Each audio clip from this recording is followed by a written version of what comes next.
Shalom and Shavua Tov. I'm Rolene Marks. Welcome to the Israel Brief, brought to you by Lay of the Land, where we bring you those top stories from Israel every Monday to Thursday.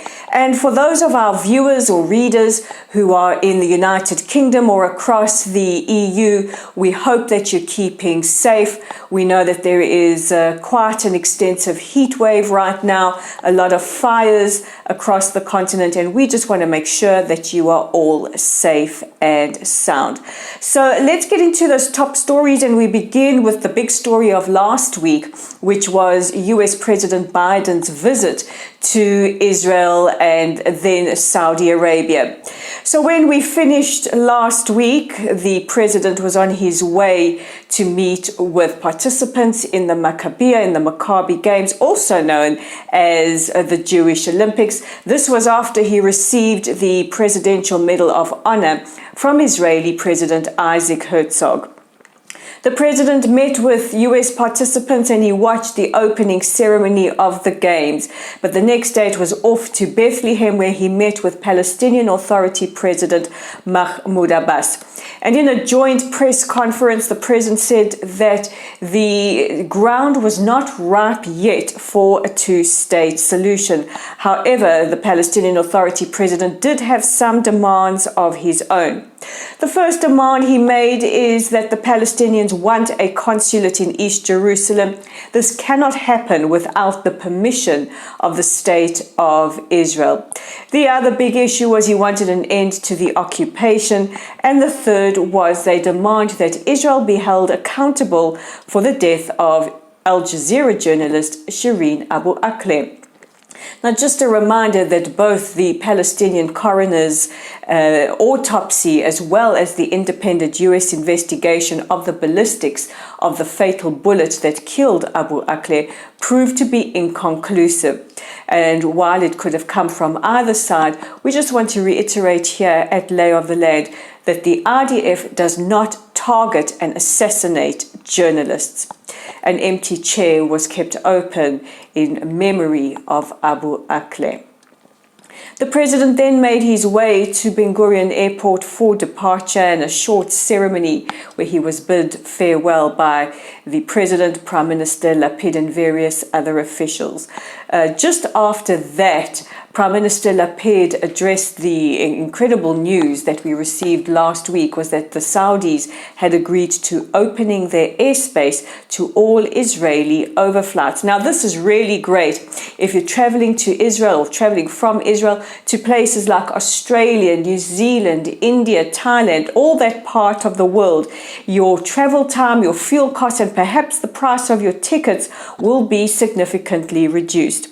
And Prime Minister Lapid thanked President Biden for the great visit to Israel, addressed the Jerusalem Declaration, which we spoke about in last Thursday's broadcast, but also said that the opening of airspace is a significant first step, but Israel will proceed with the necessary caution as far as relations with the Saudis are concerned.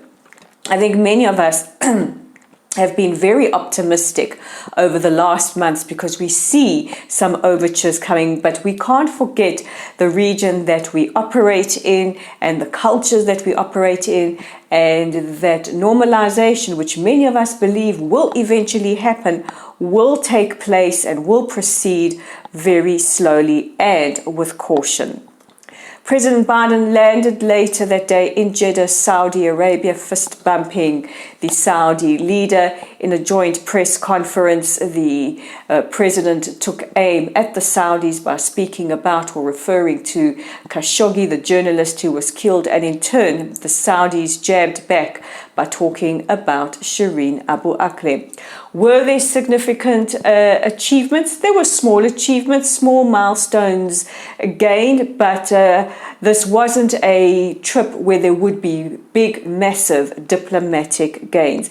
The important thing is that the United States and the Saudis are taking the necessary steps of cooperation, especially as we all face a continuously aggressive Iran.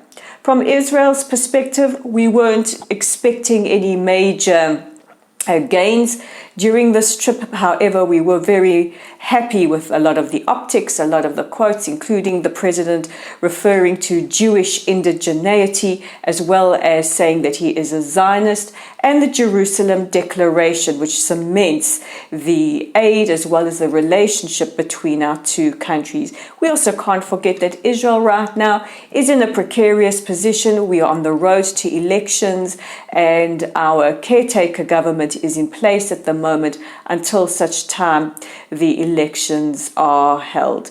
And we now proceed from here to grow everything that has been agreed upon in the Jerusalem Declaration, which also referred to the Negev Summit agreements between us and our Abrahamic brothers, which we are very firmly focused on. In the early hours of Saturday morning, 2 rockets were fired from the Gaza Strip into southern Israel, setting off sirens in the south of Israel and in the city of Ashkelon. In response to the 2 rockets that were fired, the Israeli Air Force struck targets both above and under the ground in Gaza. Yesterday, addressing his cabinet, Prime Minister Lapid said Israel will respond swiftly and strongly against any aggression coming from Gaza. A policeman who was killed when a 17-year-old Palestinian rammed a stolen car into him yesterday morning has been laid to rest. 29-year-old Barak Meshulam, a father of 2, was a policeman who was on a routine patrol and tried to flag down the stolen car and was killed when the Palestinian driver, just 17 years old, rammed it into him. The driver appeared before the Israeli courts yesterday afternoon. And our final story takes us to the United Nations. Today is International Nelson Mandela Day. There will be a ceremony at the United Nations today, a small one, because the UN is not in session yet. But what is International Nelson Mandela Day, and how does it relate to Israel? Well, Nelson Mandela, as many of you know, was the great anti-apartheid and human rights icon. And his belief was that you must do the best you can with what you are given, where you are. In other words, take time to help others that are in need and have more needs than you currently do at this moment. So International Nelson Mandela Day is a day dedicated to good deeds and helping others. But it also raises the question, what was Mandela's relationship like with Jews and Israel? Well, the late president and icon had great relations with Jews. In fact, it was the late Lazer Sadelsky that employed him when he qualified as a lawyer, giving him the opportunity to be mentored. He was also firmly connected and strongly connected with many Jews who disproportionately fought against the apartheid system. People like Helen Suzman and Joe Slovo and various others. He also maintained close ties with people like another human rights icon, Natan Sharansky, as well as the late Chief Rabbi of South Africa, Cyril Harris, who he often used to call my rabbi. His connections to Israel were very mixed. On the one hand, he was very critical of some of Israel's policies. He saw the historical ties between what was then the PLO, the Palestinian Liberation Organization, and the ANC as being two kind of forged in the same kind of liberation movement. However, he was a firm proponent of the right of Israel to exist and also admired greatly Menachem Begin, wanting to model his ANC's Umkhonto weSizwe, the armed wing, on the Palmach of what would eventually become part of Tzahal, part of the Israeli army.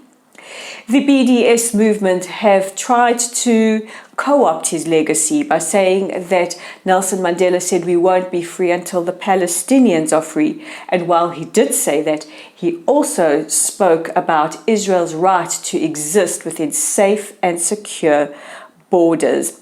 Nelson Mandela visited Israel in 1999, and there are iconic pictures of him embracing leaders like Prime Minister at the time Ehud Barak and Shimon Peres. And part of what made him the great icon was that he always spoke to both sides of whatever conflict. So we hope that this day you honor the legacy of Nelson Mandela by doing a great deed for someone else, or a mitzvah as we would call it in Hebrew. So that brings us to the end of today's headlines. Don't forget to check out our website at www.layoftheland.online. We're on Facebook at Lottel Site. You know what to do. Like us, follow us, share our content.